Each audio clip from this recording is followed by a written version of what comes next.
Janabheri news కి స్వాగతం. ముందుగా ముఖ్యాంశాలు.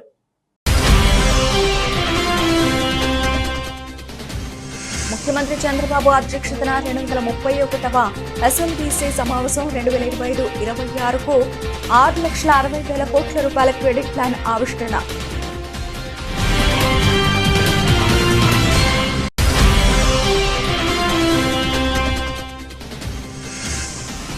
ఏపీ ఫైబర్ నెట్ లో వీలైనంత త్వరగా మంచి నైపుణ్యం కలిగిన నెట్వర్కింగ్ సిబ్బందిని నియమించాలి.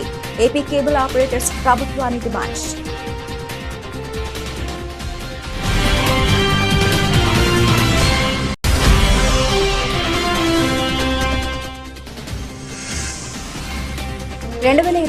జూన్ కి వెలిగొండ ప్రాజెక్టు పూర్తి చేసేలా చంద్రబాబు లక్ష్యాన్ని చేరుకోవాలి. ఇరిగేషన్ ఉన్నతాధికారులతో మంత్రి నిమ్మల సమీక్ష.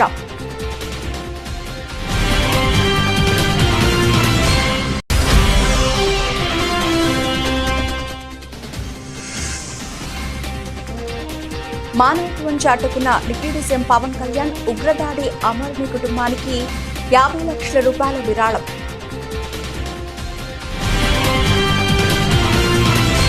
వచ్చే 4 ఏళ్లలో ఆంధ్రప్రదేశ్ అభివృద్ధి, సంపద సృష్టి, పేదరిక నిర్మూలన లక్ష్యంగా పెద్ద ఎత్తున కార్యక్రమాలు చేపడుతున్నామని, ఓవైపు స్వర్ణాంధ్ర 2047 విజన్ కు అనుగుణంగా పనిచేస్తూనే మరోవైపు 2029 కల్లా పూర్తి చేయాల్సిన ప్రాజెక్టులు, లక్ష్యాలపై ప్రధానంగా దృష్టి పెట్టామని ముఖ్యమంత్రి చంద్రబాబు నాయుడు అన్నారు. దీనికి బ్యాంకులు సంపూర్ణ మద్దతు ఇవ్వాలని 2025-26లో నిర్దేశించుకున్న క్రెడిట్ ప్లాన్ లక్ష్యాలను అధిగమించేలా కృషి చేయాలని మంగళవారం సచివాలయంలో జరిగిన 231వ స్టేట్ లెవెల్ బ్యాంకర్ల కమిటీ సమావేశంలో ముఖ్యమంత్రి సూచించారు. 2024-25 ఆర్థిక సంవత్సరంలో సాధించిన ఫలితాలపై బ్యాంకింగ్ అధికారులతో చర్చించిన ముఖ్యమంత్రి 2025-26 లక్ష్యాలను నిర్దేశించారు.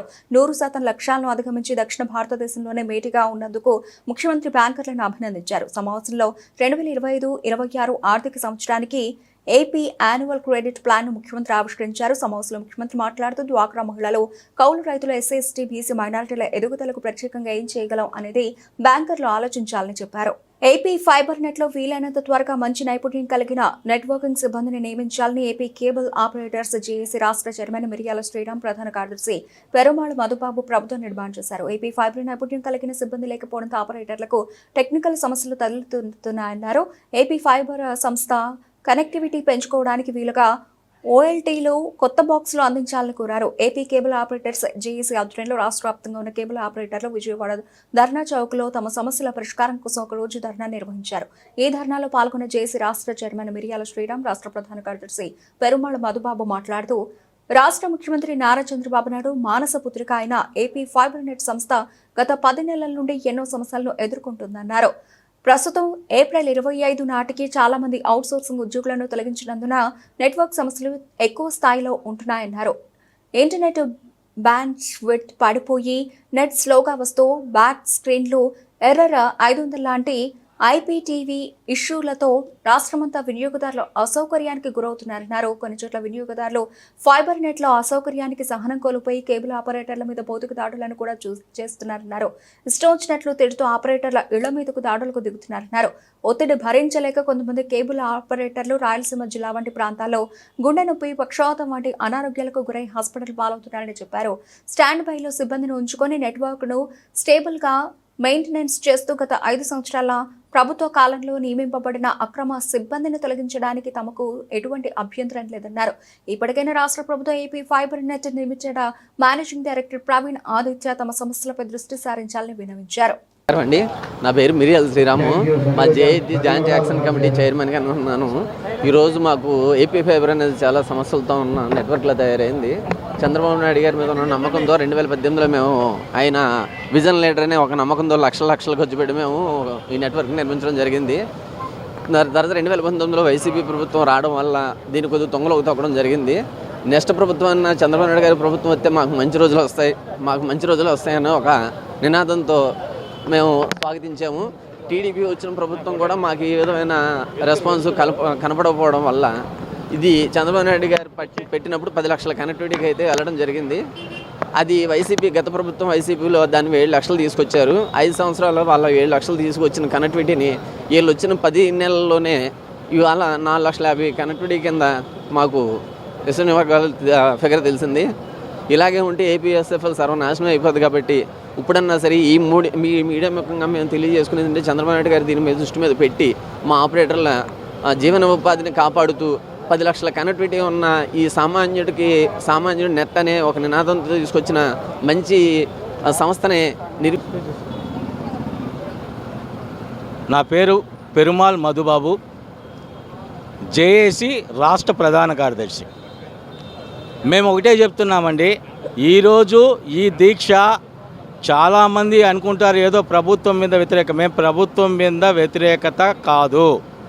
మేము చంద్రబాబు నాయుడు గారికి దీక్ష వల్ల ఎందుకు మేము విన్నవించుకునడం జరుగుతుందంటే, మా విన్నపము ఏపీ ఫైబర్కి చంద్రబాబు నాయుడు గారు దృష్టి పెడితే ఇది మహాదర్శ అవుతుంది, ఎందరో మందికి ఉపాధి కల్పిస్తుందని మేము చెప్తున్నాము. 2016లో ఏదైతే ఏపీ ఫైబర్ని సృష్టించారో చంద్రబాబు నాయుడు గారు, చాలామంది ఉపాధి లేక నిరుద్యోగులు కానీ వీళ్ళందరూ ఒక ఆదర్శంగా తీసుకొని బాబు గారు మానస పుత్రిక అంటున్నారు, మనకు ఒక ఉపాధి కలుగుతుందనే ఒక దృక్పథంతో ఒక అవకాశంతో ఆ రోజు 10 లక్షల పైన కనెక్షన్లు టకాని వేయడం జరిగింది. సవ్యంగా జరుగుతూ ఉన్నింది. మా టైం బాగాలేక గత ప్రభుత్వం చంద్రబాబు నాయుడు ప్రభుత్వం తర్వాత జగన్ ప్రభుత్వం వచ్చినాక దాన్ని అన్నా క్యాంటీన్ లాగా మూసేవాళ్ళని, చంద్రబాబు నాయుడు మానస పుత్రిక అన్నారని దాని మీద కక్ష కట్టుకొని ఆ రోజుల్లో మా మీద దౌర్జన్యంగా డబ్బులు వసూలు చేసి చాలా హింసించారు. కానీ తట్టుకున్నాం. ఎందుకంటే మళ్ళీ చంద్రబాబు నాయుడు ప్రభుత్వం వస్తే మనకు మంచి రోజులు వస్తుందని అన్నీ తట్టుకొని మేము బాధలు భరించి మా దగ్గర వసూలు చేసిన డబ్బులన్నీ తినేసినా కానీ మేము తట్టుకొని నిలబడి ఈరోజు చంద్రబాబు నాయుడు గారి ప్రభుత్వం వస్తే అప్పుడు ఉన్న ఉద్యోగస్తులు కానీ దాంట్లో టెక్నీషియన్ పరంగా కానీ వాళ్ళ ఉద్యోగాలు పోతాయని ఈరోజు రాయలసీమకు చెందిన చంద్రబాబు నాయుడు గారు కుప్పంలో ఉన్నారు. ఈరోజు టెక్నికల్ పరంగా ఎక్కువ రాయలసీమలో వైర్లు కట్ చేసి మా కడుపు కొడుతున్నారని కూడా మేము తెలియజేసుకుంటున్నాం. అప్పుడు దౌర్జన్యంగా వసూలు చేశారు. ప్రభుత్వం పోయినాక ఈరోజు రాయలసీమలో 5 జిల్లాలకి మా కడుపు కొడుతున్నారు. బాబు గారు దృష్టి పెట్టండి, ఇది మీ మానస పుత్రిక, దీని మీద ఆధారపడిన కొన్ని వేలాది మంది మేము ఆపరేటర్లు ఉన్నాం. మా జీవనోపాధి, మా కుటుంబాలు దీని మీద ఆధారపడి ఉన్నాయి. మేము 5 ఏళ్ళు బాధలు పడినా లాక్కొని వచ్చాం మీ మానస పుత్రికని. ఈరోజు అధికారం వచ్చినాక మీ చేతిలో పెడుతున్నాము సార్. ఇంకా ఇచ్చిన మాట నిలబెట్టుకునే ప్రభుత్వం టీడీపీ ప్రభుత్వమని ప్రభుత్వ వైపు శాసనసభ్యులు బోండా ఉమామహేశ్వరరావు అన్నారు. ఎన్నికల సమయంలో ఇచ్చిన హామీలన్నింటినీ నెరవేరుస్తున్నామని ఆయన చెప్పారు. అజిత్ సింగ్ నగర్, పాయకరాపురం, వాంబే కాలనీ, న్యూ రాజరాజేశ్వరిపేట, రాజీవ్ నగర్ తదితర ప్రాంతాలు దీర్ఘకాల సమస్యగా ఉన్న ఇళ్ల పట్టాల సమస్యకు శాశ్వత పరిష్కారం చూపామని, శాశ్వత భూ హక్కు పట్టాలను అందజేస్తున్నట్లు బోండా ఉమా చెప్పారు. 59వ డివిజన్లో ఇళ్ల రిజిస్ట్రేషన్ పట్టాల కోసం దరఖాస్తు చేసుకున్న వారికి శాశ్వత భూ హక్కు కల్పిస్తూ రిజిస్ట్రేషన్ పట్టాలను ఎమ్మెల్యే బోండా ఉమామహేశ్వరరావు పంపిణీ చేశారు. అజిత్ సింగ్ నగర్లోని తెలుగుదేశం పార్టీ కార్యాలయంలో జరిగిన ఈ కార్యక్రమంలో పట్టాలు పంపిణీ చేస్తూ లబ్ధిదారులకు శాలువాలు కప్పి మరి బోండా ఉమా సత్కరించారు. ఈ సందర్భంగా బోండా ఉమామహేశ్వరరావు మాట్లాడుతూ, గడిచిన ఎన్నికలకు ముందు టీడీపీ ప్రభుత్వం అధికారంలోకి వచ్చిన వెంటనే ఇళ్ల రిజిస్ట్రేషన్ పట్టాలు అందజేస్తామని చెప్పామని, మాట నిలబెట్టుకుంటూ వేలాది మందికి శాశ్వత భూ హక్కు కల్పిస్తూ పట్టాలు పంపిణీ చేస్తున్నామన్నారు. అదేవిధంగా నియోజకవర్గంలో ప్రజా సమస్య పరిష్కరించే దిశగా చర్యలు చేపట్టామని తెలిపారు. టీడీపీ కూటమి ప్రభుత్వం అధికారంలోకి వచ్చిన వెంటనే పింఛను 4,000 రూపాయలు చేశామని, త్వరలోనే కొత్త పింఛన్లు కూడా ఇవ్వనున్నట్లు చెప్పారు. అన్నా క్యాంటీన్లు ప్రారంభించామని, మహిళా అభ్యున్నతి దిశగా పథకాలను అమలు చేసేందుకు ప్రభుత్వం రంగం సిద్ధం చేసిందన్నారు. రానున్న కాలంలో సెంట్రల్ నియోజకవర్గ సమగ్ర అభివృద్ధి జరుగుతుందన్నారు. ప్రజల కోసం పనిచేసే ఎమ్మెల్యే ఉంటే ప్రజలకు ఏ విధంగా మేలు జరుగుతుందో చేసి చూపెడతామని బోండా ఉమా చెప్పారు. ఇళ్ల రిజిస్ట్రేషన్ పట్టాలు అందుకున్న లబ్ధిదారులు మాట్లాడుతూ, ఇళ్ల పట్టాల కోసం ఏళ్ల తరబడి ఎదురుచూపులు చూస్తున్నామని, తమ సమస్యలు పరిష్కరించినందుకు ఎమ్మెల్యే బోండా ఉమకు ధన్యవాదాలు తెలిపారు. ఏదైతే ప్రజలకి వాగ్దానాలు ఇచ్చామో, ఇచ్చిన ప్రతి హామీని, ప్రతి వాగ్దానాన్ని నెరవేరుస్తూ ఈ 9 నెలల్లో సెంట్రల్ నియోజకవర్గంలో అటు అభివృద్ధి, సమస్యల పరిష్కారం, అలాగే ముఖ్యమంత్రి సహాయ నిధి అనేక రకాలుగా ప్రజలకి అందుబాటులో ఉంటూ సేవ చేస్తూ ఉన్నాం. ఇవాళ ముఖ్యంగా ఎప్పటి నుంచో అపరిష్కృతంగా ఉన్నటువంటి సమస్యలు, ఇళ్ల రిజిస్ట్రేషన్లు ఆర్ఆర్పేటలో కానీ, వాంబే కాలనీలో కానీ, సింగనగరు, రాజీవ్ నగరు, సుందరీ నగరు, శాంతి నగరు, ఎన్నిటిలో కూడా పరిష్కారం దిశగా రిజిస్ట్రేషన్ కాలం నుంచి 1985 సంవత్సరం నుంచి సింగనగర్లో 59వ డివిజన్లో ఆంజనేయ స్వామి దేవాలయం నిర్వహణ చేస్తున్నాను. దేవాలయం కట్టించాను. అప్పటి నుంచి ఈ పట్టా కోసం చాలా పర్యాయములు గవర్నమెంట్ వారి చుట్టూ తిరిగాం, కానీ పరిష్కారం అవ్వలేదు. ఇప్పుడు మన ఎమ్మెల్యే గారు బోండా ఉమ్మ గారి యొక్క సహకారంతో త్వరగా వెంటనే పరిష్కారం అయ్యి మాకు పట్టా ఇప్పించడం జరిగింది. వారిని వారి కుటుంబాన్ని ఆ ఆంజనేయ స్వామి ఎల్లవేళలా కాపాడాలని కోరుకొనుచున్నాం. 2025 జూన్కి హంద్రీనివా పోలవరం ఎడమ కాలువ పనులు పూర్తి చేయడంతో పాటు 2026 జూన్కి వెలిగొండ ప్రాజెక్టు పూర్తి చేసేలా చంద్రబాబు లక్ష్యాన్ని మనం అందుకోవాలి అన్నారు రాష్ట్ర జలవనరుల శాఖ మంత్రి నిమ్మల రామానాయుడు. మంగళవారం అమరావతి సచివాలయంలో పోలవరం, వెలిగొండ, హంద్రీనివా పోలవరం ఎడమ కాలువ పనులపై ఆయా ప్రాజెక్టుల సిఈలు, ఎస్ఈలు, ఈఈలు మరియు ఏజెన్సీల ప్రతినిధులతో వీడియో కాన్ఫరెన్స్ నిర్వహించారు ఆయన.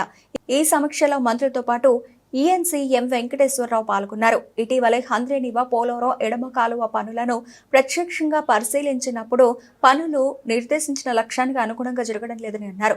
సీజన్ మొదలయ్యే నాటికి హంద్రీనివా ప్రధాన కాలువ మొదటి దశ పనులు పూర్తవ్వాలని అధికారులు, ఏజెన్సీలకు దిశానిర్దేశం చేశారు. త్వరలోనే హంద్రీనివా ప్రాజెక్టు పనులను ముఖ్యమంత్రి చంద్రబాబు క్షేత్రస్థాయిలో పర్యటించి పనులపై సమీక్ష చేస్తారని, అందుకు తగ్గట్టుగా పనుల వేగం పెంచాలని అధికారులను ఆదేశించారు.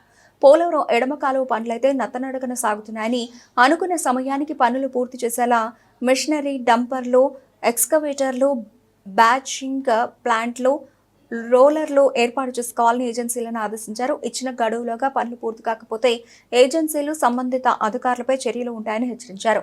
ఇంకా వెలిగొండ ప్రాజెక్టులో టన్నెల్ 2లో బెంచింగ్, లైనింగ్ పనులు ఏప్రిల్ నెలలో నిర్దేశించిన లక్ష్యానికి చేరుకోకపోవడంపై అధికారులు, ఏజెన్సీ ప్రతినిధులపై ఆగ్రహం వ్యక్తం చేశారు. మంత్రి Nimmala Ramanaidu Veligonda project feeder canal, lining, returning వాల్కు వెనువెంటనే 10 రోజులలో టెండర్లు పిలిచి పనులను ఏజెన్సీలు వెంటనే మొదలుపెట్టేలా చర్యలు తీసుకోవాలని అధికారులకు సూచించారు. వచ్చే సమీక్ష నాటికి ఆయా ప్రాజెక్టుల పనుల్లో పురోగతి కనిపించాలని అధికారులను ఆదేశించారు. రాజ్యసభ అభ్యర్థిగా కూటమికి చెందిన శ్రీ వెంకట సత్యనారాయణ పాక మంగళవారం నామినేషన్ పత్రాన్ని దాఖలు చేశారు. మంగళవారం రాష్ట్ర శాసనసభ ప్రాంగణంలో రిటర్నింగ్ అధికారి శ్రీమతి వనితారాణికి ఆయన తమ నామినేషన్ పత్రాన్ని అందజేశారు. నామినేషన్ పత్రాల దాఖలు కార్యక్రమంలో కేంద్ర పరిశ్రమల శాఖ సహాయ మంత్రి భూపతి రాజు శ్రీనివాస వర్మ, రాష్ట్ర వైద్య ఆరోగ్య శాఖ మంత్రి సత్యకుమార్ యాదవ్, ఎమ్మెల్సీ సోము వీర్రాజు, శాసనసభ్యులు ధర్మరాజు తదితరులు పాల్గొన్నారు.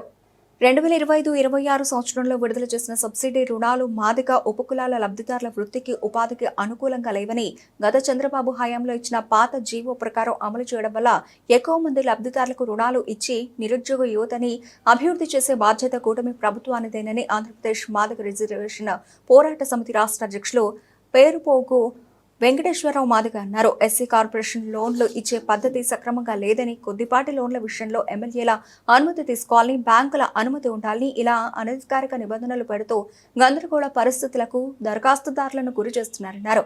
ఇటువంటి విధానాలను విడనాడాలన్నారు. ఆంధ్రప్రదేశ్ మాదిగ రిజర్వేషన్ పోరాట సమితి ఆధ్వర్యంలో గాంధీనగర్ ప్రెస్ క్లబ్లో విలేకరుల సమావేశాన్ని నిర్వహించారు. సమావేశంలో ఏపీఎంఆర్పీఎస్ రాష్ట్ర అధ్యక్షుడు పేరుపోగు వెంకటేశ్వరరావు మాదిగ మాట్లాడుతూ, ఎస్పీ పథకాల సబ్సిడీ రుణాల విషయంలో చెప్పుల తయారీ, బట్టల తయారీ, చేతి వృత్తిదారులకు ఉపయోగపడే విధంగా గత చంద్రబాబు ప్రభుత్వ హయాంలో పథకాలు ఉండేవని, ఎంతో కొంత ఉపాధి ద్వారా లబ్ధిదారులకు ఉపాధి లభించేదని ఆయన అన్నారు.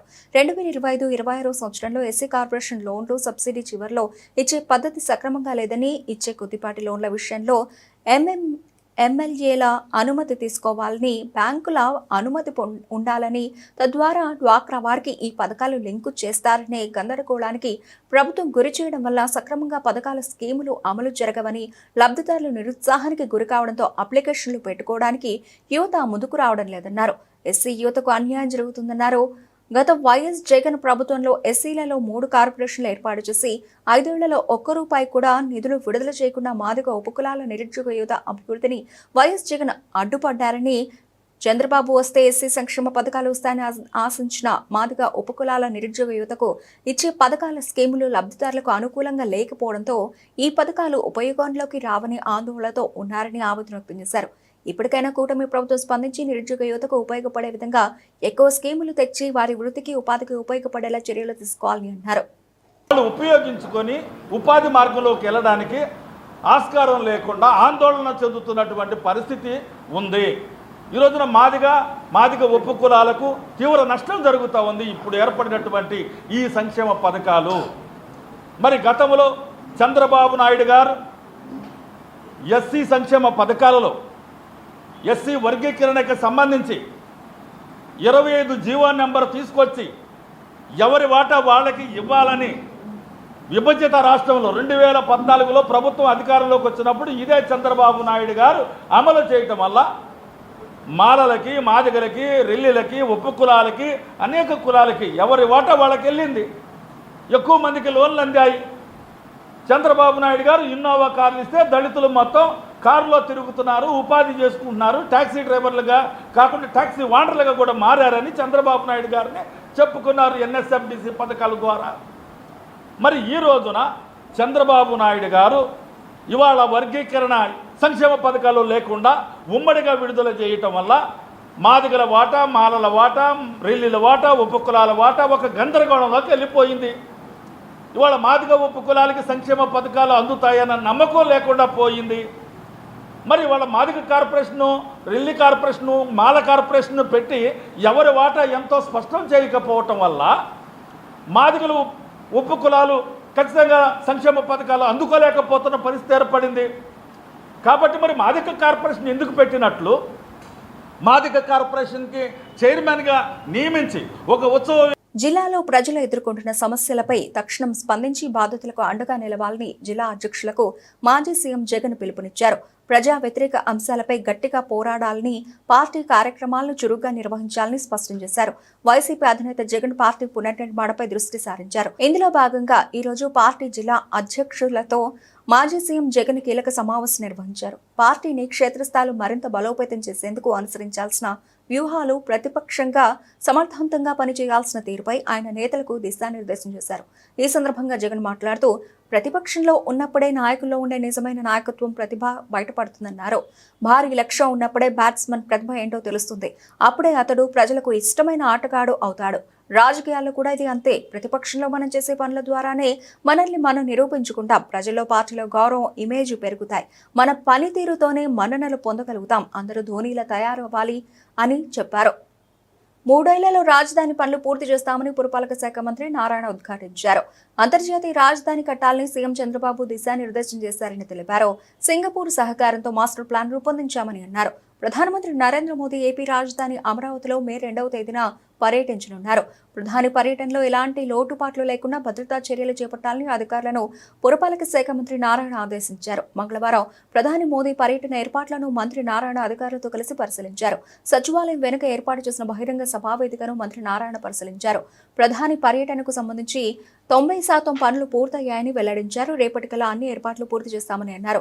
ఈ సందర్భంగా మంత్రి నారాయణ మాట్లాడుతూ, రాజధాని కోసం కేవలం 50 రోజుల్లో ఒక్క సమస్య కూడా లేకుండా రైతులు భూములు ఇచ్చారని గుర్తు చేశారు. ప్రధాని మోదీ మే 2వ తేదీ మధ్యాహ్నం 3:25 అమరావతికి చేరుకుంటారని తెలిపారు. ప్రధాని చేతుల మీదుగా అమరావతి పునర్నిర్మాణ పనులు ప్రారంభమవుతాయని మంత్రి నారాయణ వెల్లడించారు. మే 2వ తేదీ భారత ప్రధాని గారు వస్తున్నారు. ఈవినింగ్ 3:25 యాక్చువల్గా వస్తారు.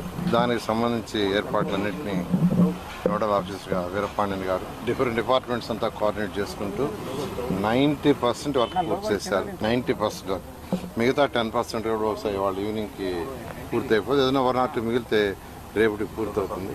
ఏదైతే 2014-19లో రైతు సోదరులు కేవలం 58 రోజుల్లో, అంటే 2015 జనవరి 1 నోటిఫికేషన్ ఇస్తే 2015 ఫిబ్రవరి 28 అర్ధరాత్రికి 34,000 ఎకరాలను ఒక్క చిన్న లిటిగేషన్ కానీ, కోర్టు కేసు కానీ ఏమీ లేకుండా ముఖ్యమంత్రి గారు, ఆ రోజు ముఖ్యమంత్రిగా ఉన్న గౌరవనీయ నారా చంద్రబాబు నాయుడు గారి మీద ఉన్న నమ్మకంతో రైతు సోదరులు ఇచ్చారు.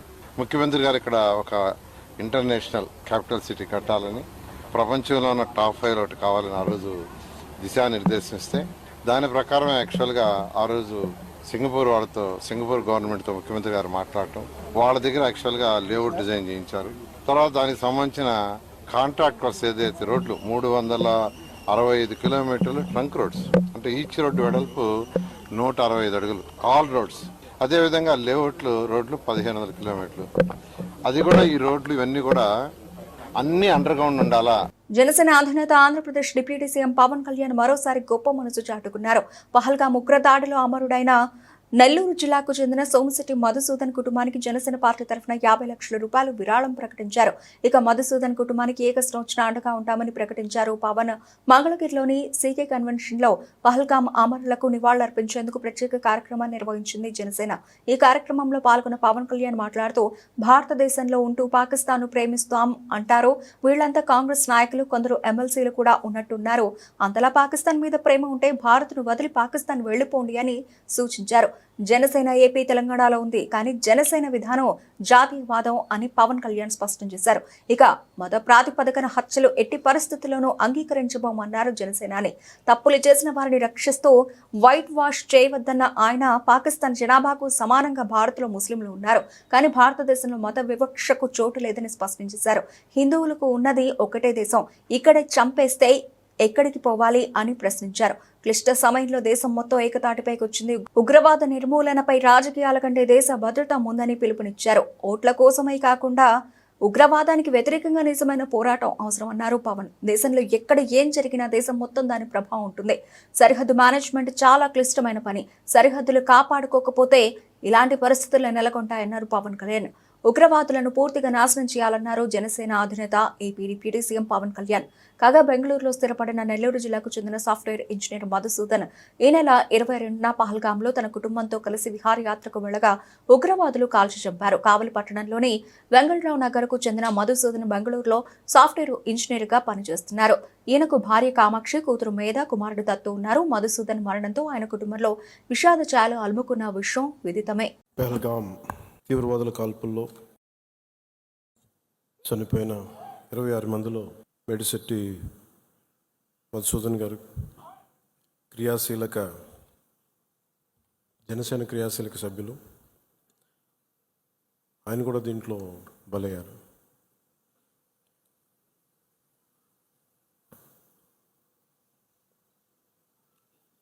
కశ్మీర్లో సరిహద్దుల్లో తూటాలు పేలితే, ఉగ్రవాదులు తూటాలు పేలితే దాని ప్రకంపనలు భారతదేశం అంతా ఎలా పాకిందో మనందరం చూస్తున్నాం. అది మన పార్టీ, మన జన సైనికుని కూడా చంపేస్తున్నది ఆ ఉగ్రవాదం. ముఖ్యంగా కశ్మీర్ అండ్ మెయిన్ మనం ఆయన కుటుంబాన్ని పరామర్శకెళ్ళినప్పుడు వారి సతీమణి మాట్లాడింది, వాడి పిల్లలు ఎంత ఘాతుకంగా చంపారంటే, ఎంత క్రూరంగా చంపారంటే, ఐడి కార్డ్స్ తీసుకొని నువ్వు హిందువా కాదా ఐడి కార్డ్స్ అడిగి, లేదంటే ముఖ్యంగా మన మసూదన్ గారి సంఘటన అయితే ఆయన సతీమణి గారి మాటల్లో సరిగ్గా 3 రోజుల ముందు వెళ్ళారంట బెంగళూరు నుంచి 3 కుటుంబాలతోటి వెళ్తే, నేను అన్ని రోజులు మామూలుగా మోడర్న్ డ్రెస్సులు వేసుకున్నాను, కానీ ఎందుకు ఆ రోజు మధుసూదన్ అంటే ఆయన అడిగారంట, డ్రెస్ వేసుకుంటే మోడర్న్ డ్రెస్ వేసుకుని బొట్టు పెట్టుకోకూడదా అని. అంటే ఆ సంఘటనకి ముందు సరిగ్గా ఒక అరగంట ముందు బొట్టు పెట్టుకున్నారంట. ఆవిడ చెప్తుంది ఏంటంటే, బొట్టు పెట్టుకున్న తర్వాత నేను కాదని కూడా అబద్ధం కూడా చెప్పలేం కదా, తప్పించుకోవడాకన్నా అలా దొరికిపోయాం మేము. ముందు అరుపులు వినిపించినాయి, తుపాకీ శబ్దాలు వినిపించినాయి, కింద పడుకున్నాం, నా చేయి కూడా పట్టుకున్నాడు, పిల్లలు కొంచెం దూరంగా ఉన్నారు. జనసేన పార్టీ క్రియాశీలక సభ్యత్వంలో సీరియల్ నంబర్ 114-02-558 మన సోమిశెట్టి మధుసూదన్ రావు గారు సాఫ్ట్వేర్ ఇంజనీర్గా తన భార్య ఇద్దరు కూడా కష్టపడి 2 బిడ్డలను చదివించుకుంటూ, వారి తండ్రి గారు అరటిపండ్ల వ్యాపారం చేసుకుంటూ ఉంటారు. అటువంటి కుటుంబం నేపథ్యంలో చాలా విలువలతో కూడిన జీవితం గడపాలని, దేశం పైన నమ్మకంతో కుటుంబాన్ని నిలబెట్టాలి, తల్లిదండ్రులు వృద్ధాప్యంలో మేము ఆదుకోవాలనే నిర్ణయం తీసుకుని భార్యాభర్తలు 2 బిడ్డల్ని తీసుకుని తిరిగి వచ్చి అమెరికా నుంచి ఇక్కడే స్థిరపడ్డారు. ఆ రోజు మన పార్టీ అధ్యక్షులు పవన్ కళ్యాణ్ గారు కుటుంబాన్ని పరామర్శించినప్పుడు ఆ భార్య యొక్క ఆవేదన, జరిగిన సంఘటన వివరిస్తుంటే నిజంగా అక్కడ కూర్చున్నప్పుడు చాలా ఇబ్బందిగా ఉండేది. ఎంతో బాధతోటి జరిగిన ప్రతి సంఘటన చెప్పుకుంటూ వచ్చి, ఈ దాడి మా ఒక్కరిపైనే కాదు, ఇది భారతదేశం పైన. ఎందుకంటే అనేక రాష్ట్రాల నుంచి అందరూ వచ్చారు. కర్ణాటక నుంచి వచ్చారు, గుజరాత్ నుంచి వచ్చారు, మహారాష్ట్ర నుంచి వచ్చారు, రాజస్థాన్ పైన నుంచి వచ్చారు. నేను కోరుకునేది మా ఒక్క కుటుంబానికి జరిగిందనే కాదు, దేశంలో ఏ తల్లికి కూడా, ఏ భార్యకు కూడా ఈ విధంగా జరగకూడదు అనే భావన ఆమె మనస్ఫూర్తిగా వ్యక్తపరిచినప్పుడు నిజంగా కదిలిచ్చింది. భారతదేశంలో మనందరికీ కూడా పౌరులుగా ఒక బాధ్యత ఉంటుంది. అన్నిటికన్నా ముందుది మన దేశాన్ని మనం గౌరవించాలి, జాతీయతని మనం కాపాడాలి. ఇటువంటి సందర్భాల్లో అందరం కలిసికట్టుగా నిలబడాలి. నాయకత్వాన్ని బలపరిచే విధంగా, నాయకత్వం ఏ నిర్ణయం తీసుకున్నా మీ వెంట ఉంటాం అనే ఒక అద్భుతమైన సంకేతం పంపించాల్సిన అవసరం ప్రతి ఒక్కరిలోనూ ఉంది. కార్మిక వర్గాన్ని కట్టు బానిసత్వానికి గురి చేసే లక్ష్యంతో బీజేపీ సర్కార్ తెచ్చిన లేబర్ కోడ్లను రద్దు చేయాలని auto drivers and owners union గౌరవ అధ్యక్షులు బి కొండారెడ్డి వీరసం, రాష్ట్ర అధ్యక్షుడు అరసవెల్లి కృష్ణలు డిమాండ్ చేశారు. మోటార్ రంగ కార్మికుల సంక్షేమం కోసం సంక్షేమ బోర్డు ఏర్పాటు చేయాలని కేంద్ర ప్రభుత్వానికి విజ్ఞప్తి చేశారు. ఆటో కార్మికులపై ట్రాఫిక్ పోలీసుల నియంతృత్వ పోకడలను నిరసించారు. మేడే సందర్భంగా auto drivers and owners union ఆధ్వర్యంలో కరపత్రాలకు ఆవిష్కరణ కార్యక్రమం జరిగింది. ఈ కార్యక్రమానికి ప్రగతిశీల కార్మిక సమాఖ్య రాష్ట్ర ప్రధాన కార్యదర్శి బి కొండారెడ్డి, వీరసం రాష్ట్ర అధ్యక్షులు అరసవెల్లి కృష్ణా జిల్లా కేఎన్పిఎస్ అధ్యక్షులు పి శ్రీరాములు, ప్రగతిశీల కార్మిక సమాఖ్య రాష్ట్ర కమిటీ సభ్యులు ఎస్ కోటేశ్వరరావు తదితరులు హాజరయ్యారు. ఈ సందర్భంగా వారు మాట్లాడుతూ కేంద్రంలోని బీజేపీ ప్రభుత్వం కార్మికులను కట్టు బానిసలు చేసే చట్టాలను తీసుకువచ్చిందని, దేశ సంపదను పెట్టుబడిదారి వర్గాలకు కట్టబెట్టే కార్యక్రమంలో భాగంగా మోటార్ రంగాన్ని నిర్వీర్యం చేసిందన్నారు. బీజేపీ ప్రభుత్వ కార్మిక వ్యతిరేక విధానాలకు వ్యతిరేకంగా కార్మిక వర్గం ఐక్యంగా పోరాడాలన్నారు.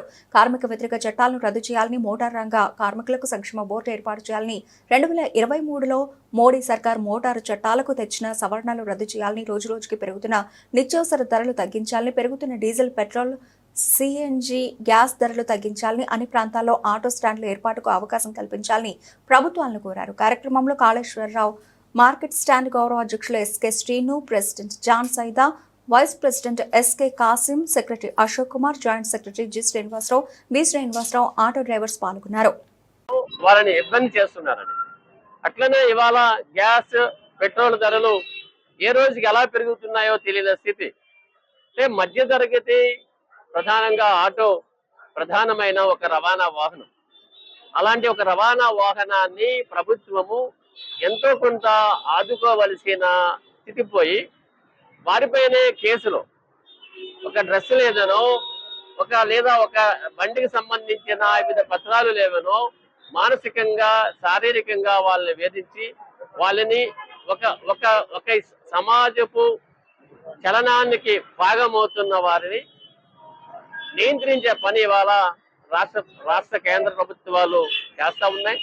దానికి పట్టణ ట్రాఫిక్ పోలీస్ ఏదైతే ఉన్నదో వాళ్ళు నిర్దాక్షిణ్యంగా ఆటో డ్రైవర్లను ఒక అనగూడని మాటగానే ఒక బానిసీలుగా చిత్రీకరిస్తూ, వాళ్ళ క్రమశిక్షణ లేని వారిగా చిత్రీకరిస్తూ ఒక పని విధానం కొనసాగుతున్నది. ఇంకొక వైపున విదేశీ పెట్టుబడులు వేరే రూపంలో వస్తున్నాయి. అంటే ఆటో అనేది ఇవాళ ఒక వ్యక్తిగతమైన కుటుంబ పోషణకు సంబంధించిన విషయం అయినప్పటికీ కూడా చాలా బహుళ జాతి సంస్థలు ఒక మార్కెట్ను, ఒక రవాణా మార్కెట్ను సొంతం చేసుకోవడానికి ఇవాళ ఊబర్ అని రకరకాలుగా మన మన మన యొక్క నగరాల్లో ప్రవేశించినాయి. వారు తక్కువ ఖర్చుతోనే గమ్యస్థానానికి చేర్చే పని చేస్తూ ఒక రవాణా సంబంధించిన అనేక విషయాల్లో వాళ్ళ జోక్యం ఎక్కువ అవుతున్న దశలో ఆటో కార్మికులందరూ అట్లాగే పెట్టుబడిదారి వర్గం కార్మిక వర్గాన్ని అణిచేస్తుందని చెప్పి వాస్తవంగా మన తాతలో తండ్రులో చెప్పుకోవాల్సిన చరిత్రగా ఉండేది. కానీ ఈ రోజు అది లేదు. ఆ రోజు నుంచి ఈ రోజు కూడా ఇప్పటికీ కొనసాగిస్తున్న పరిస్థితి ఉన్నది.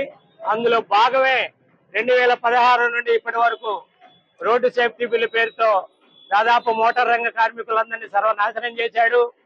ఇదే కాకుండా 44 కార్మిక చట్టాలను రద్దు చేసి 4 లేబర్ కోడ్లు తీసుకొచ్చాడు. ఈ 4 లేబర్ కోడ్లు కూడా పెట్టుబడిదారులు ఎవరైతే ఉన్నారో, తన అనంగ మిత్రులు, తన స్నేహితులు ఎవరైతే ఉన్నారో వాళ్ళకు అనుకూలమైన చట్టాలు మాత్రమే తీసుకొస్తున్నాడు.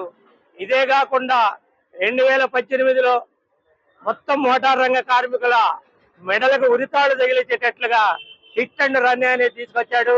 కనీసం ఒక లారీ డ్రైవర్ యాక్సిడెంట్ చేస్తే, లేదంటే ఒక కారు డ్రైవర్ యాక్సిడెంట్ చేస్తే ఇంతకు ముందు డ్రైవరు సరెండర్ అయ్యేవాడు, కోర్టుకు తీసుకెళ్లేవాళ్ళు, వెంటనే బెయిల్ ఇచ్చేవాడు. బ్రేక్ ఇన్స్పెక్టర్ దాని కండిషన్ ఏంటో చూసి ఇచ్చేవాడు. బులెటిన్ ముగించే ముందు హెడ్లైన్స్ మరోసారి. ముఖ్యమంత్రి చంద్రబాబు అధ్యక్షతన 231వ ఎస్ఎల్బీసీ సమావేశం 2025-26కు 6,60,000 కోట్ల రూపాయల క్రెడిట్ ప్లాన్ ఆవిష్కరణ.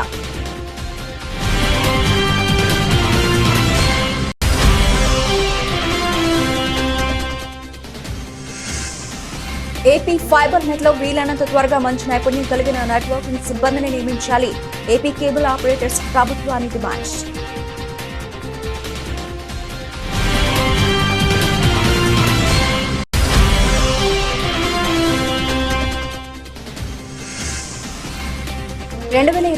జూన్ కి వెలిగొండ ప్రాజెక్టు పూర్తి చేసేలా చంద్రబాబు లక్ష్యాన్ని చేరుకోవాలి. ఇరిగేషన్ ఉన్నతాధికారులతో మంత్రి నిమ్మల సమీక్ష.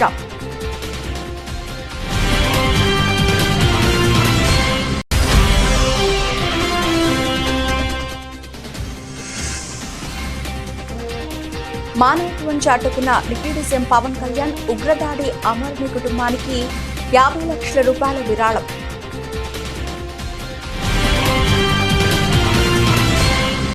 ఇవి ఇప్పటివరకు నవలసిన అప్డేట్స్. మరిన్ని అప్డేట్స్తో మళ్ళీ కలుద్దాం. అంతవరకు సెలవు. నమస్తే.